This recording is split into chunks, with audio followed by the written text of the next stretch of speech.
was young, I was told that there was a creek lined with gold, solid gold.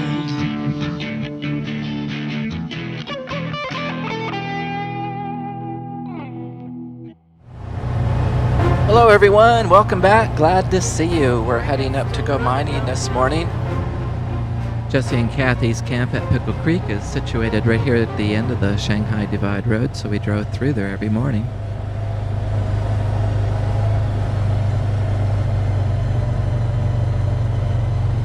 Good morning everybody. Got a lot of wood to do, huh? Oh yeah, aren't you gonna help? I will. I thought you were taking the day off of mining and helping us out. Waiting for you to mark out the spots. They're already marked, ready to go. Chainsaw's right there. 2, 4, 6, 8. I'll do all 8 at got one about time. half of them done. Hi, sister. Hey, sis. Hi, Dude. kitty cat. Dude. Dude. Camera. Are you camera shy? Yep. He's camera shy.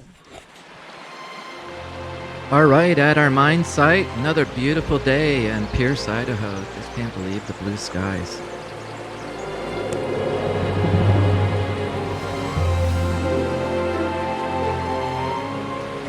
You can see the good progress we've been making on backfilling the hole and moving out to the center of the creek. Started out next to that island, and bedrock was about 6 foot down, and we're about 4 foot down now, so it's getting a little easier.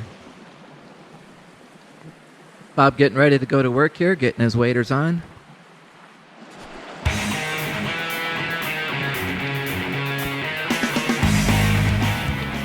Every morning we had to prime our foot valve. It just wasn't holding the water. The seal just wasn't that great, so it took a little bit of time to prime the pump every morning. Give it a shake, get some of those bubbles out of the pump.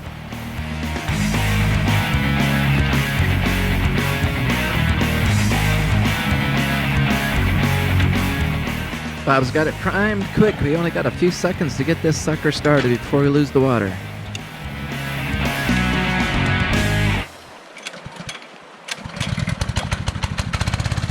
All right, we got good flow. We're good to go.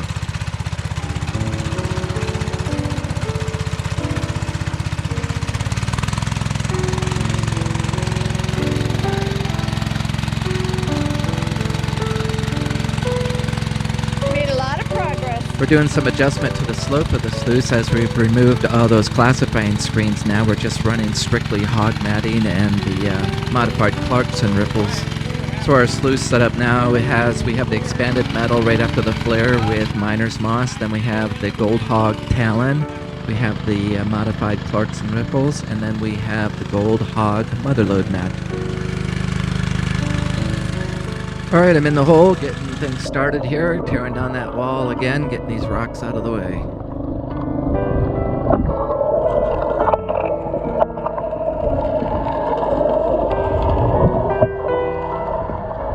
As we found out, this section of the creek turned out to be really nice. There was a really nice streak of gold right in this section of bedrock.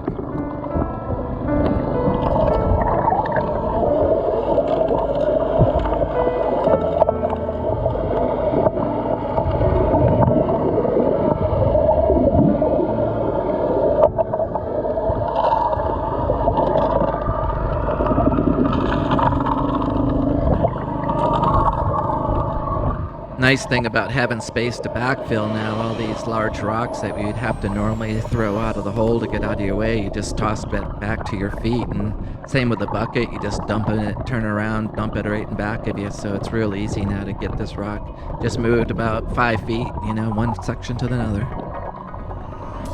This also helps with the creek restoration as it keeps all these rocks basically at the same level that they were naturally in when we found them.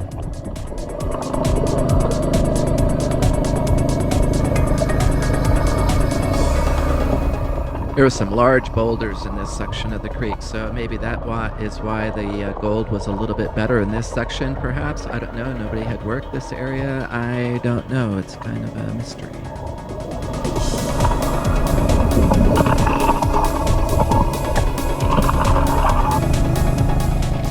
So the end of my shift here, let me give you a little quick tour of what I've uncovered here and left for Bob to start working on.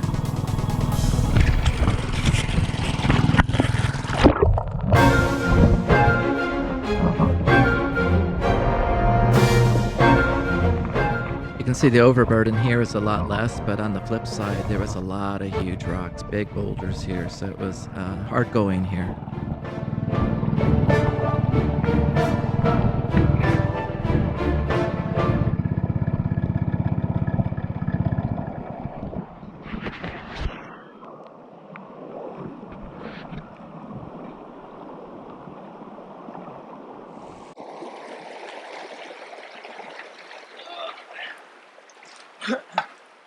Cold and dark today. Yeah, no sun at all today. No sun at all.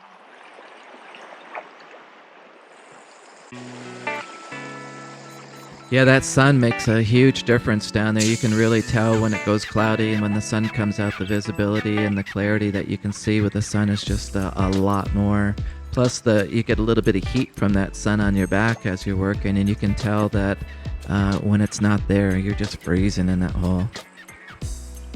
Bob, give me a hand to get everything off here, the weight belt off, the air hose, knee pads, get undressed here, get some warm clothes on. All right, Bob's in the hole here, hard at work. He's about to discover our best pan yet.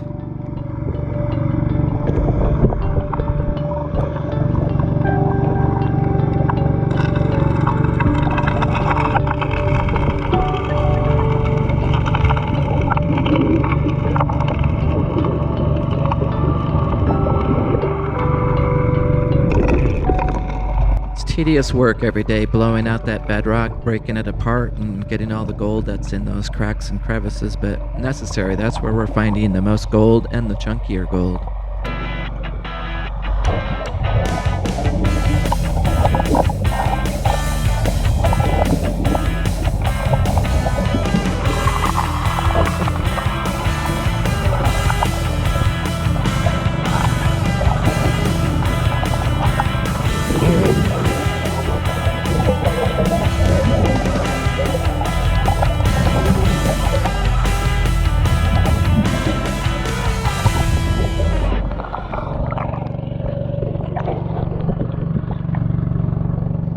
The tender doesn't have as much to do when Bob is down there because he's primarily just blasting apart that bedrock, but every once in a while he does work into the wall and get some gravel up through there that you gotta shovel away.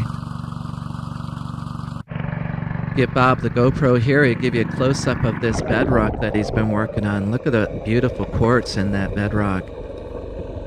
I'll just show you how deep I went. Oh, look, my bedrock.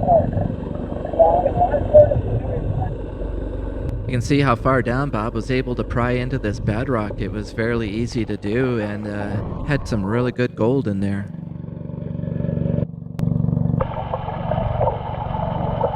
The only problem with Bob's hole was that it was on the upstream side of the wall there, and so as he was going down into that bedrock, the wall just kept collapsing on him.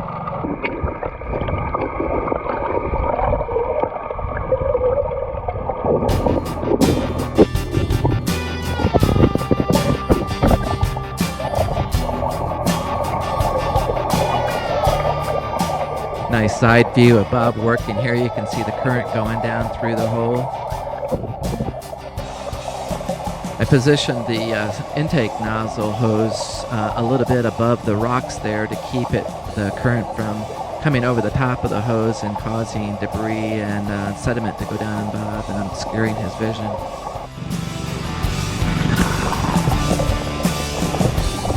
Bob continues to methodically blast out those crevices and break apart that bedrock and all those quartz stringers and get as much gold as he can.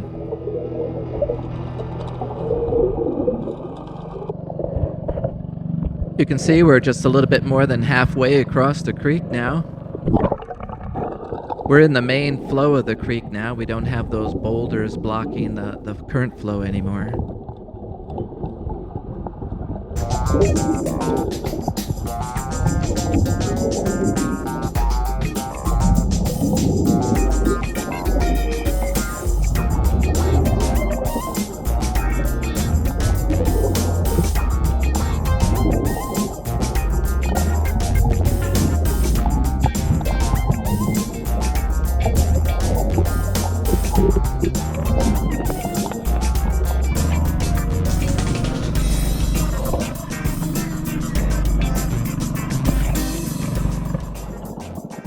1 hour 35.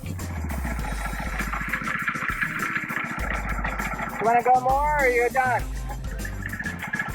It's a cold day today, so calling it quits here at 1 hour 35.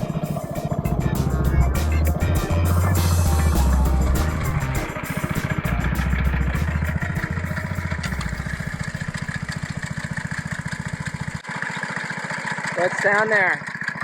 Huh? What's down there? Different. I don't know. Did you get around that boulder? Bob eases himself out of the hole on the backfill slope. It got pretty deep down in that corner. But now I got a rock face here and then down and then back up the wall. So I've been trying to get around that, but I don't think we're going to get that piece out. I think it's just a Big one. yeah. All right, cool. Back to camp, you can see a nice picker in the gold cube. A couple of nice pickers up on top. This is looking good.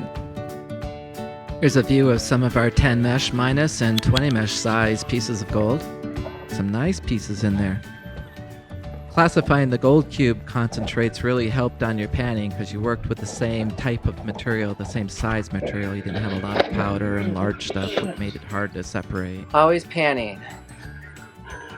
It always comes down to the final pan. And who does the final pan? That would be Marietta. Why does Marietta always have to do the final pan? Because she thinks any black in there is a sin, is a sacrilege. Whereas me, I'm not too picky. So, yeah, I think that's pretty clean, but Meta says she's got to get that black out. They won't go up the thing. We got a picker that won't go up. Larger than 10 mesh. Lots of 10 mesh and 20 mesh size gold.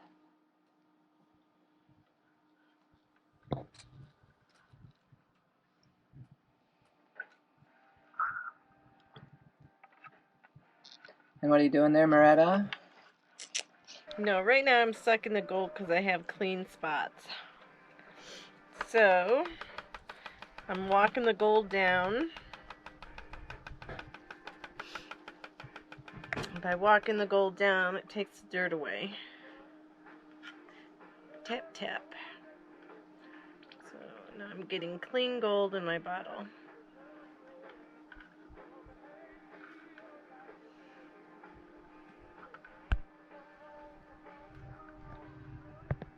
Except for the pieces that won't go, because they're too big.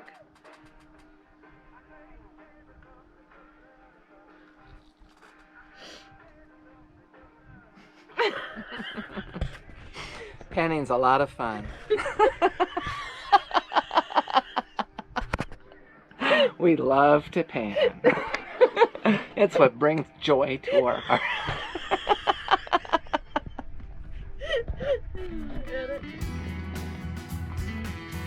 Show you some of the artwork that Bennett has done this summer. These came out really nice.